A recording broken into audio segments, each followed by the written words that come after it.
Tonight, shots fired in the middle of a neighborhood hitting a school bus and a home. What neighbors are doing now to try and stop violence like this. And police went in several times, but the drinks will continue to flow at a local bar after complaints of COVID-19 rule violations. Plus, place your bets just in time for football season. Gambling has arrived. This is 25 News at 6. From WEEK, your home team. This is 25 News at 6. Again, a reminder that street violence is increasing despite the coronavirus pandemic. We have another shooting today with one person and a school bus hit by gunfire. It is Thursday evening, everyone. I'm Tyler Lopez. And I'm Amber Kriska. Thank you for joining us tonight. We have breaking news in Peoria as our top story. Another shooting, but this time it happens in the middle of the day when kids could have been around. Gabby Guerrero is in the East Bluff area with tonight's top story. Peoria Community Against Violence is holding a peace walk here tonight for incidents that happened like the one this afternoon. An East Bluff community was disrupted by gunfire and it left one person with potential life-threatening injuries. Around 1:30, the fire. A Peoria teen faces first-degree murder charges. 19-year-old Talia Zolikofer is charged with first-degree murder in the shooting death of 21-year-old Terrence Dunnigan. Andy Webb reports on what can be done to stop this type of violence. Violence like this has seemed to become repetitive in Peoria. One young man allegedly shoots and kills another young man. A criminal justice expert says it keeps happening because we aren't addressing the root cause. Gary Gatewood is program director at the Illinois Justice Project, a Chicago-based group. Despite complaints of COVID-19 regulation violations, Cadillac Jackson Bloomington will keep their liquor license for now. The Liquor Commission held a special meeting this afternoon. Bloomington police say they went to Cadillac Jack's 4 separate times over the Labor Day weekend. And police further say staffers there refused to comply with social distancing and mask wearing. Police even sent customers away on Sunday. So today the Liquor Commission decided to think it over for 2 more weeks. The owner of the bar now has an attorney. And other bars and restaurants in that same Bloomington area told us they've been working with customers to maintain compliance. At Luca's Pizza, for example, the owner says most customers do comply. They wear their masks and they maintain social distance. They also leave notes on the tables here to remind customers. The owner says following the rules should keep everyone open. At McGuire's, staff also sets expectations, but they admit sometimes they're hard to enforce. It's been really difficult. There's a lot of people that aren't wanting to follow the rules. And it's kind of just up to the guests that are coming in here. And it's their job, not only ours, but for them to wear it. Both McGuire's and Luca's Pizza staffers tell us they understand where the city is coming from with these rules. They don't want to be shut down again. With the announcement of remote learning for the next 2 weeks at Lincoln College, one professor says he always knew this was possible.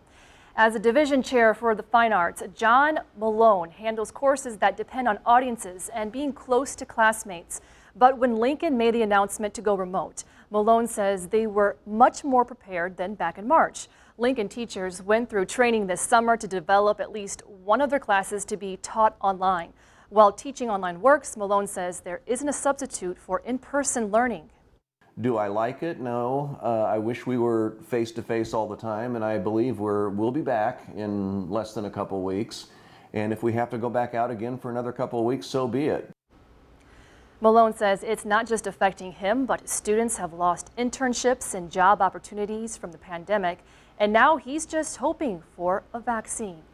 Well, let's go on over to Chief Meteorologist Chuck Collins with our first look at the forecast. And hey, Chuck, I think we need a break from these gray skies. No doubt about it, Amber, but you know it's a gray area when you're talking about cloudy skies. So when they'll break, it looks like maybe late Saturday. We could see a few breaks before the sun sets on Saturday. But until then, yeah, cruddy weather.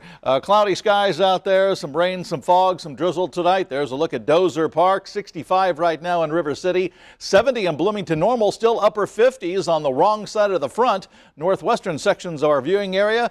Cloudy and damp, cloudy and damp, and cloudy and damp through the weekend, first part of the weekend. I'll talk more about that big sunshine situation coming away Sunday in a couple of minutes. Amber?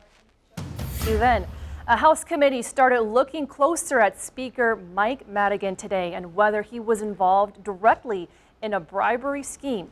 This hearing was fairly simple. Members set the rules for the proceedings and discussed the petition from Republicans to initiate the investigation. Top members of the group, they want to make sure the legislative investigation doesn't interfere with the U.S. Attorney's Office. The federal investigation into the bribery and extortion scheme and conspiracy to violate laws will not be examined by the committee. However, information from the deferred prosecution agreement is still fair game for questioning.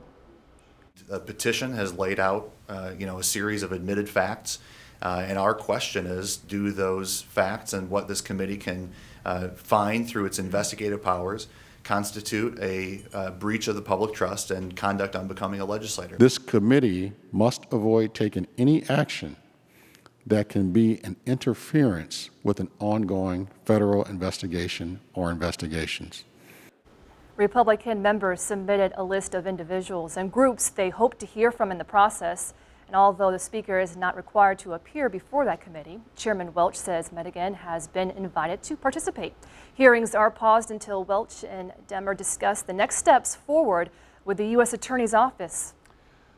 To the Twin Cities, now McLean County has 10,000 masks to give to local businesses who want to be COVID compliant. UniFirst Corporation donated them, hoping to make it easier to find them. And as businesses do open up, employees need them, but so do customers. They're required to wear them. Not everyone has one, so this donation should certainly help taking the weight off of business owners. We really want people to feel safe when they go into a business. Our goal, we want businesses to stay open. We want students to stay here. And so we want to make things as easy as possible for people to be able to do business locally. Along with masks, UniFirst also donated hand sanitizer. Any business owner who needs them can stop by the McLean County Chamber of Commerce to get their needed supplies. Paradise Casino is gambling that you will come back to the boat to place sports bets. And they cut the ribbon on a new sports betting area today, just in time for the NFL. Well, they partnered with FanDuel to provide odds on everything from MMA to baseball. The first bet was pretty divisive, $20 on the Cardinals to win the World Series. Yeah, that didn't sit too well with the casino's general manager. As a Cubs fan, I cannot believe you asked me that on camera. No comment. I can't believe you let it happen. I can't believe I let it happen either. I think it's awesome. And I told him congratulations, he's a smart man. Make it to the casino, you can download the app and sign up from your phone for a limited time. Next up on 25 News, 125 years of sports, how Peoria's stadium has withstood the test of time. And a local healthcare provider is getting more personal with outpatient care. The grand opening after Chuck's extended 10-day trend. From WEEK, your home team. This is 25 News at 6.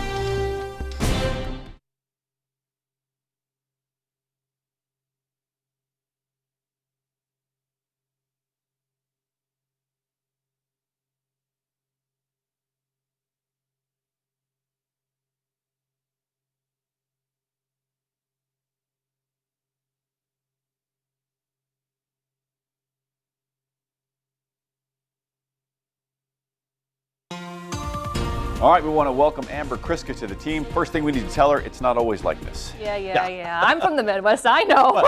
Always not like what? Clouds or my jokes? Oh, the jokes are always going to be they're here. always here. Okay, yeah. Year round. I like Amber because she says she likes my jokes. That's right. You do, don't you? Yes. Yeah, okay. Thank you. Meatball Sunday. Yeah, all right. Sunday's a day, though, right? Or Saturday? Yeah, clouds are a gray issue or a gray matter? Yeah, okay. Good. You're in.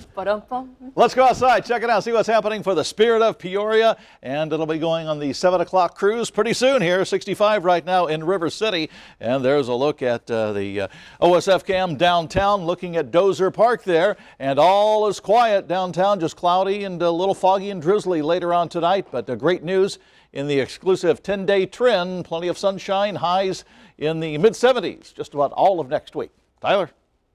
That's going to make us all feel better. Tonight in Your Health Matters, Unity Point Health, making treatment more personal with a new addition. Today marked the opening of a brand new outpatient dialysis center. The space includes 14 stations like this, built to give patients with kidney disease an overall better experience. That facility also includes perks beyond comfort, like staying close to a hospital in order to access those necessary resources. The key to the integration is that everything is in one record.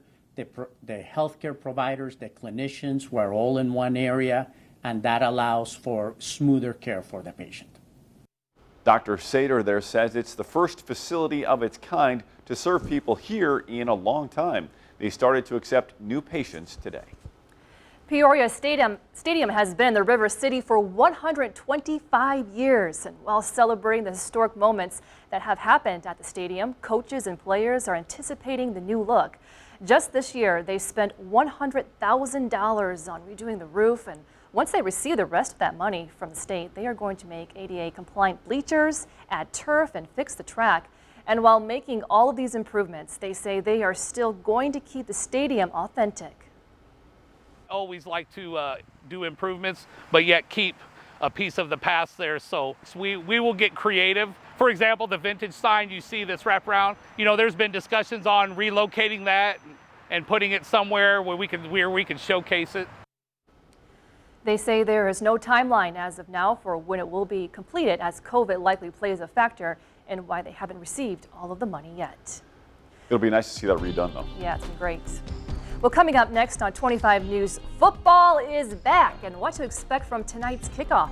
And we'll meet a junior high baseball coach who is battling brain cancer, but still at the Ball Diamond every day. Jim has sports next. Team on three. 1, 2, 3.